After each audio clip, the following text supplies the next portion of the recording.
Hello students, आज हम पढ़ेंगे नॉन आइडियल सॉल्यूशन, अनादर्श विलयन और उसके प्रकार। तो आइडियल और नॉन आइडियल हम इससे पहले लेक्चर में एक बार पढ़ चुके हैं। अब अनादर्श विलयन क्या होते हैं? तो ऐसे विलयन जिनका वाष्प दाब राउल्ट के नियम द्वारा परिकलित या गणना किए गए वाष्प दाब के बराबर नहीं होता। तो नॉन आइडियल सॉल्यूशन क्या है? जिनके लिए P observe not equal to P calculate. जो वाष्प दाब है, ऑब्जर्व या प्रेक्षित वाष्प दाब है, वो किसके बराबर नहीं है? राउल्ट के नियम से गणना किए गए वाष्प दाब के बराबर नहीं है। अब अगर बराबर नहीं है तो दो ही स्थितियां बनती हैं कि या तो वाष्प दाब राउल्ट के नियम के वाष्प दाब से अधिक है या फिर कम है। तो इस तरह से हमने जो अनादर्श विलयन है उनको दो भागों में बांट दिया है। पहला है पॉजिटिव डेविएटेड या धनात्मक विचलन वाले विलयन। पॉजिटिव धनात्मक विचलन वाले विलयन। और दूसरा है ऋणात्मक या निगेटिव विचलन वाले विलयन। ये दोनों तरह के विलयन क्या होते हैं? जो राउल्ट के नियम से धनात्मक विचलन दर्शाते हैं, मतलब जिनका वाष्प दाब राउल्ट के नियम के वाष्प दाब से अधिक होता है, वे धनात्मक विचलन वाले विलयन होते हैं। और जिनका वाष्प दाब राउल्ट के नियम के वाष्प दाब से कम होता है, वो ऋणात्मक विचलन वाले विलयन होते हैं। हम दोनों को एक साथ पढ़ेंगे जिससे हमें तुलनात्मक जानकारी भी मिल जाएगी। तो यहाँ पर सबसे पहला पॉइंट हम लेते हैं कि ऐसे विलयन जिनका वाष्प दाब राउल्ट के नियम के वाष्प दाब से अधिक होता है, धनात्मक विचलन वाले विलयन कहलाते हैं। तो इनके लिए PA greater than P not A into zeta A, इसी तरह से PB greater than P not B zeta B, और जो टोटल वाष्प दाब है P total greater than PA plus PB। तो यहाँ पर वाष्प दाब राउल्ट के नियम से गणना करने पर जो वाष्प दाब आता है उससे अधिक होता है। यहाँ अब हमको समझ में आ रहा है आसानी से कि PA less than P not A into zeta A, PB less than P not B into zeta B, और जो टोटल वाष्प दाब है, कुल वाष्प दाब है विलयन का, वो भी क्या होगा? वाष्प दाब से कम होगा, PA प्लस PB। अब ये वाष्प दाब कम होने का क्या कारण है? तो पहले हम एक ग्राफ से इसको देखते हैं। यहाँ ग्राफ बनाते हैं किस किस के बीच में? वाष्प दाब और मोल प्रभाज के बीच में। किसके बीच में बनाएंगे? वाष्प दाब और मोल प्रभाज के बीच में। हमने x अक्ष पर ले लिया मोल प्रभाज और y अक्ष पर ले लिया वाष्प दाब। अब यहाँ पर दोनों घटक के लिए या सॉल्यूट और सॉल्वेंट के लिए हम अलग अलग लिखेंगे। तो यहाँ पर मोल प्रभाज किसका? A का मोल प्रभाज 1 है, तो B का कितना होगा? 0, क्योंकि किसी भी विलयन में उपस्थित घटकों का घटकों के मोल प्रभाज का योग हमेशा 1 होता है। तो यहाँ जीटा ए कितना है, 1 के बराबर है, तो जीटा भी 0 हो जाएगा। इस बिंदु पर हम जीटा ए क्या हो जाएगा, 0, और जो बी का मोल प्रभाज है वो 1 होगा। आदर्श विलयन के लिए जो ग्राफ आता है वो इस तरह से आता है, ये आ जाएगा P नॉट B, और यहां आ जाएगा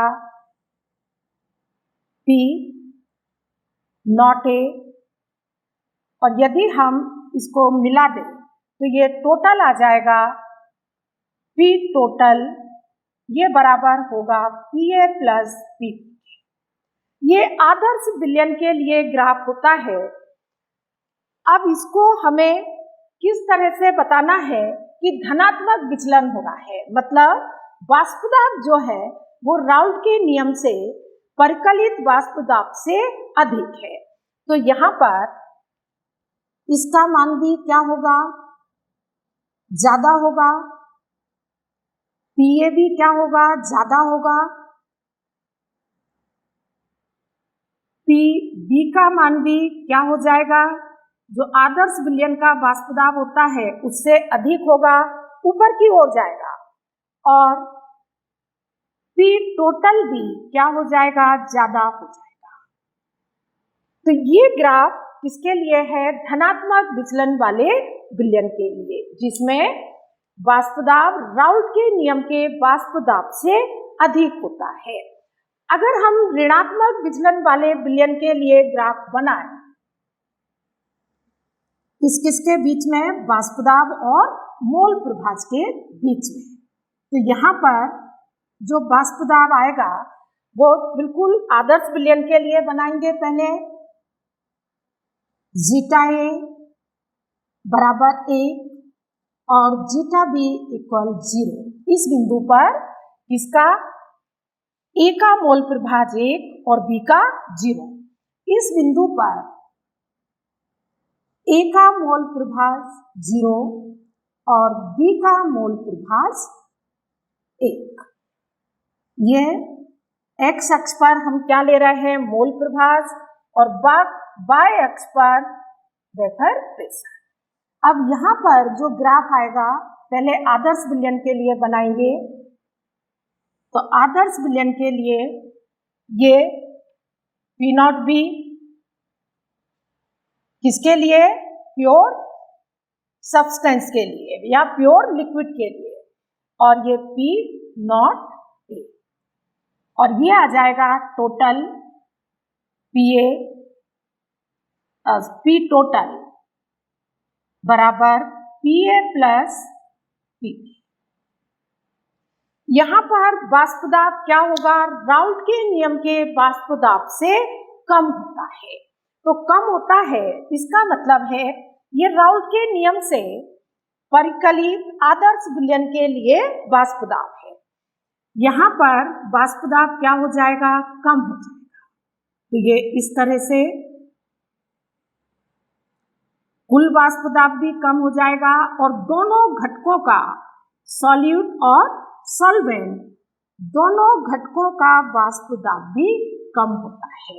तो यहाँ अब आपको समझ में आ गया होगा कि दोनों घटकों का वाष्प दाब धनात्मक विचलन वाले विलयन के लिए अधिक और ऋणात्मक विचलन वाले विलयन के लिए कम होता है।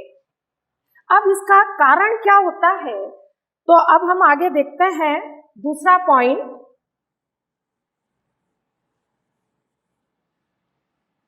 सॉल्यूट और सॉल्वेंट के जो मॉलिक्यूल्स हैं उनमें आकर्षण बल पर क्या प्रभाव पड़ता है। तो यहाँ पर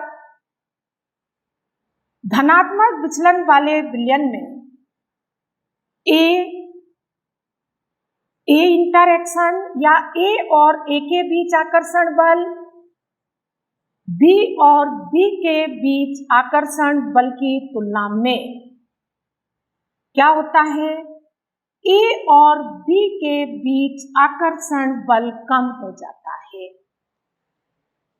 किसके, जब विलयन बनता है तो उसके अणुओं के बीच आकर्षण बल सॉल्वेंट और सॉल्यूट दोनों घटकों के आकर्षण बल की तुलना में कम हो जाता है। किस तरह से, जैसे ये एक कंटेनर में हमने क्या लिया, ए के मॉलिक्यूल्स हैं, तो यहाँ पर जो आकर्षण बल है वो किसके बीच में है, ए और ए के बीच में है। किसके बीच में, ए और ए के बीच में। दूसरा जो कंटेनर है इसमें हमने दूसरे पात्र में किसके मॉलिक्यूल्स हैं, बी के, तो यहाँ आकर्षण बल किसके बीच में है, बी और बी के बीच में है। जब हमने इन दोनों को मिला दिया तो मिलाने पर क्या बन जाएगा, यहाँ इन दोनों को मिला दिया तो यहाँ बन गया ए बी, और यहाँ पर ये जो आकर्षण बल है किसके बीच में है, ए और बी के बीच में है। तो यहाँ जब ये अलग अलग है तो इनमें आकर्षण बल ज़्यादा है, और जब इसको मिला दिया तो ए और बी के अणु दूर दूर हो गए और आकर्षण बल क्या हो गया, कम हो गया। और जब आकर्षण बल कम होगा तो जो वेपर्स बनने की जो दर है वो बढ़ जाएगी, वाष्प दाब बढ़ जाएगा। क्यों बढ़ जाएगा, क्योंकि इनके बीच में अट्रैक्शन फोर्स आकर्षण बल कम है। तो यहाँ इंटरएक्शन किसका, विलयन में ए और बी के बीच में कम होता है, किसकी तुलना में, ए और बी की तुलना में। यहाँ इससे अपोजिट हो जाएगा, ए और ए के बीच जो इंटरएक्शन है और बी के बीच है उससे ज्यादा होता है ए और बी के बीच में। तो ए और बी के बीच में आकर्षण बल ज्यादा हो जाएगा। जैसे यहाँ ए और ए के बीच में और बी के बीच में। अब यहाँ पर यदि हम ए और बी के बीच में देखें तो ये ए के बीच में ए, और यहाँ पर ये बी और बी के बीच में। जब इन दोनों को मिलाकर विलयन बनाया तो ये मॉलिक्यूल्स इतने पास पास आ जाएंगे कि ए और बी के बीच में अट्रैक्शन फोर्स बढ़ जाएगा। तो यहाँ दूर दूर हो गए और यहाँ पर क्या हुआ, पास पास आ गए। अगला पॉइंट हम देखते हैं कि इनके आयतन पर क्या प्रभाव पड़ेगा। धनात्मक विचलन वाले विलयन के बनने पर और ऋणात्मक विचलन वाले विलयन के बनने पर आयतन पर क्या प्रभाव पड़ता है। तो यहाँ आयतन में वृद्धि होती है, आयतन बढ़ता है, और हम इसको लिखें कि डेल्टा वी मिक्सिंग या डेल्टा वी सॉल्यूशन इक्वल कैसा होगा, पॉजिटिव। तो कई बार आप याद कर लेते हैं कि यहाँ पॉजिटिव है तो यहाँ सब पॉजिटिव होगा, यहाँ निगेटिव है तो सब निगेटिव होगा, पर पॉजिटिव कैसे होगा तो हम इसी को यहाँ देखते हैं। यहाँ इसको मैंने लिया 10 ml, इसको लिया 10 ml। जब दोनों को मिलाया और आपसे पूछा कि कितने ml होगा तो आप कहेंगे 20 ml हो जाएगा, पर यहाँ पर मॉलिक्यूल क्या हो गए, दूर दूर हो गए।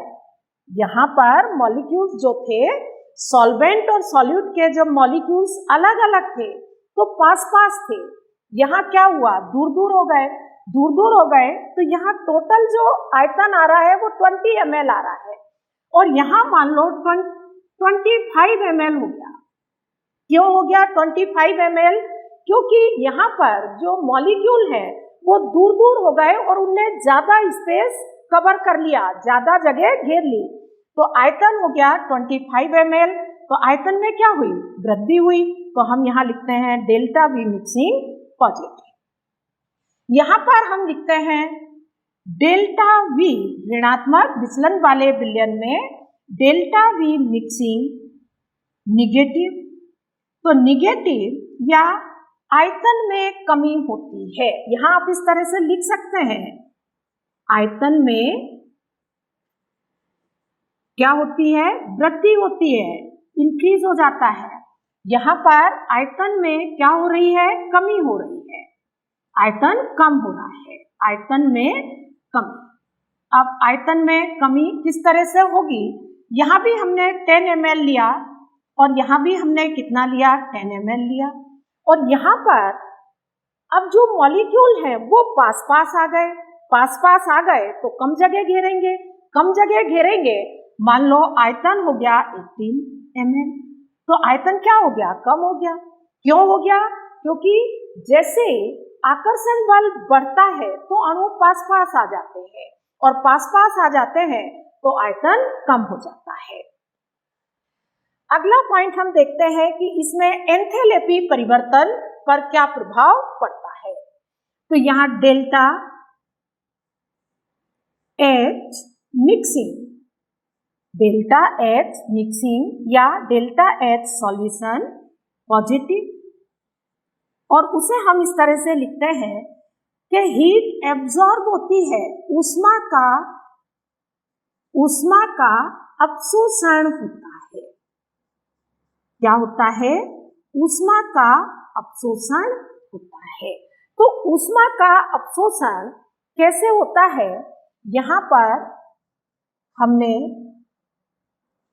ए और ए मॉलिक्यूल, इसको हमें तोड़ना है, बी और बी मॉलिक्यूल को तोड़ना है, तो इसको तोड़ने में हमने हीट 20 दी, इसको ए और ए को तोड़ने में, और बी और बी को भी तोड़ना है, जब भी तो ए भी बनेगा। तो बी और बी को ब्रेक करने में हमने कितनी हीट दी, 20 दी।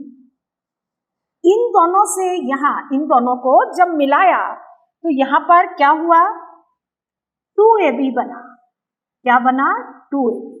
अब यहाँ हम कह रहे हैं कि आकर्षण बल क्या है, कम है, आकर्षण बल क्या है, कम है। तो जब अट्रैक्शन फोर्स कम है तो जब मॉलिक्यूल फॉर्म होगा, बनेगा, तो जो हीट रिलीज होगी, उत्पन्न होगी, वो कम होगी।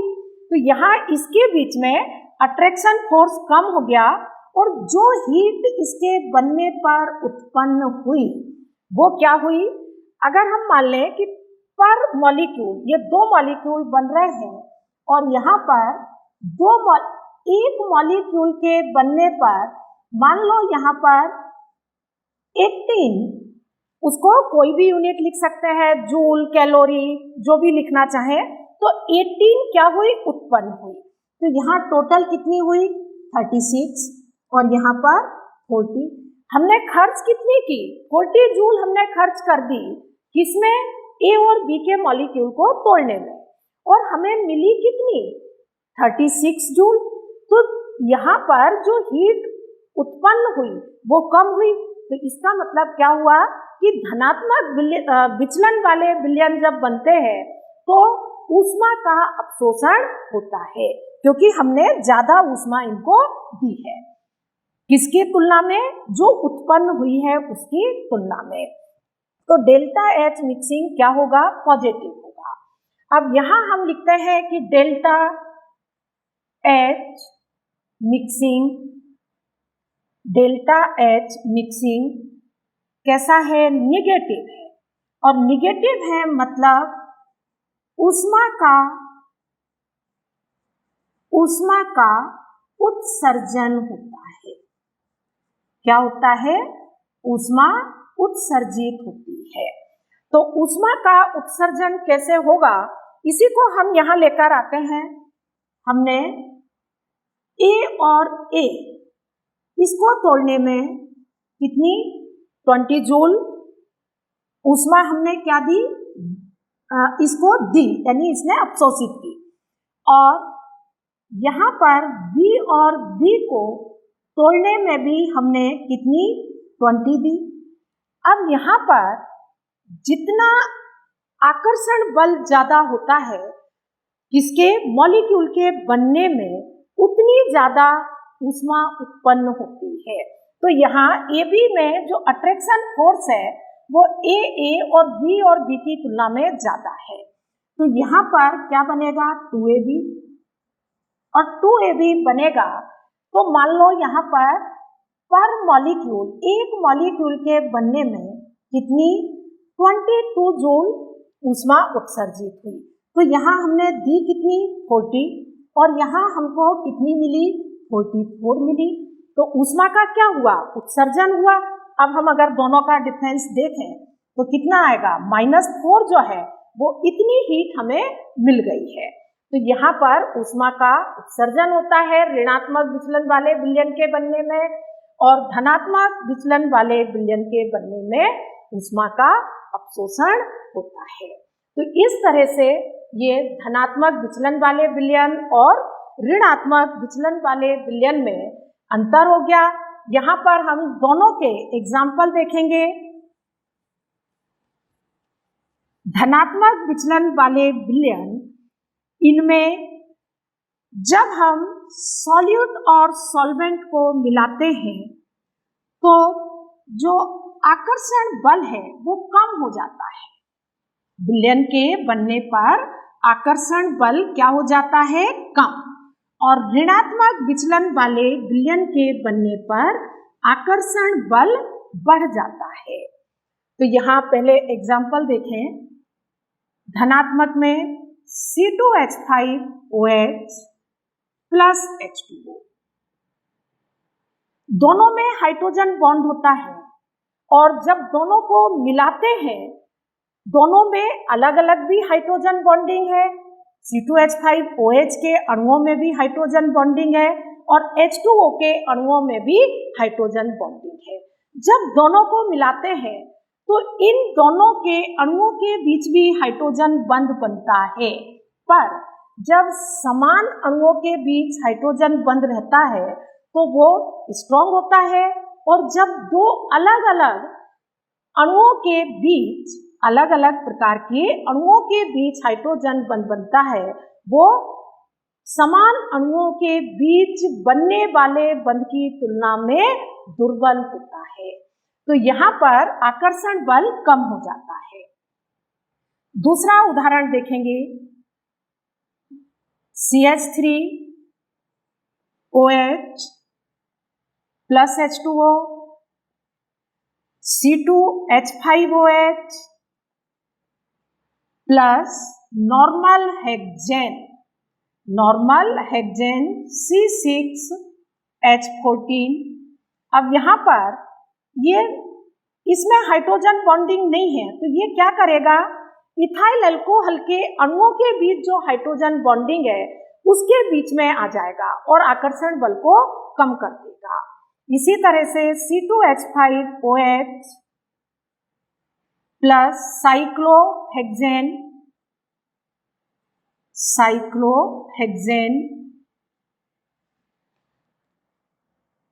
Carbon disulphide plus acetone. तो इस तरह के बहुत से एग्जाम्पल है जिसमें पहले या तो कोई बॉन्डिंग है तो वो बॉन्डिंग ब्रेक हो जाती है, या फिर कोई नई बॉन्डिंग बनती है जो पहले वाले बॉन्डिंग की तुलना में दुर्बल होती है। अब हम देखते हैं ऋणात्मक विचलन वाले विलयन। इसमें CHCl3 क्लोरोफॉर्म प्लस एसीटोन,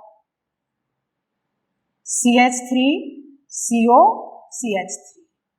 इन दोनों में किसी भी प्रकार की बॉन्डिंग अलग अलग नहीं है, लेकिन जब इनको मिलाते हैं तो एक नई बॉन्डिंग बन जाती है।